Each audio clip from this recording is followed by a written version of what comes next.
So for a bit of variety, this is a program that is actually co-convened by two people, one from the north, Alex, one from the south, Lizbeth, from Venezuela. So I want to talk to you a little bit about the program. I don't want to take too much time from our panelists. But if you see in your pack, you're going to find a leaflet that has a diagram actually created by one of our colleagues here, Jenny, who many of you may have met, Jenny Constantine.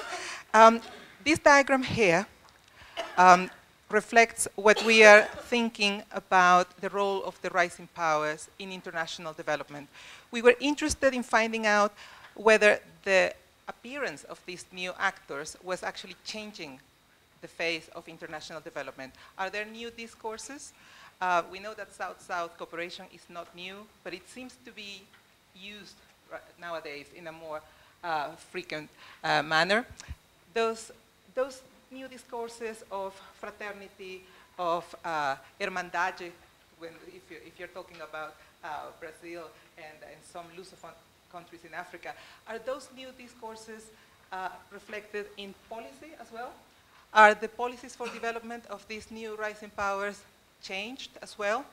And even if those policies have changed, how do they reflect in practice? If we are doing actually research on the ground and we see how these policies are being implemented in low-income countries in Africa, are they really new? Are these rising powers actually providing a new model for international development, not only as role models with their own domestic development, but also with the practices that they actually take to these low-income countries?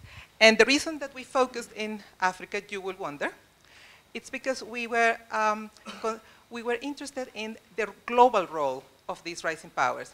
So let's say, for instance, that to talk about Russia and the ex-republics of the Soviet Union perhaps has been studied quite a lot, probably by many of you here, or the role of Brazil in Latin America. You know, is the near abroad of these countries has been studied. But what is new, what is a sign of the globality of the impact of these rising powers is perhaps how do they behave when they are far abroad.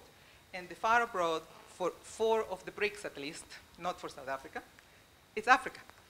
So it is a way in which we were conceptualizing this new impact, this new influence of the rising powers in the far abroad, 4 of them, at least for the BRICS.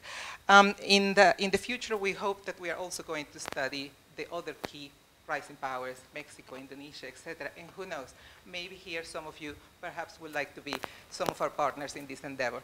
I'm not going to take any more of your time because the panelists have a lot of interesting things to share with us. Thank you very much for being here. And thank you, SAIIA, for really being our co-hosts in this.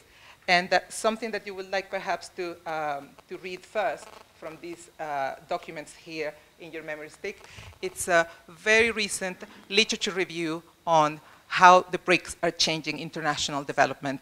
And the lead author of that is our colleague here, Musab Yunis. So you can ask him questions as well afterwards. Thank you very, very much, Elizabeth.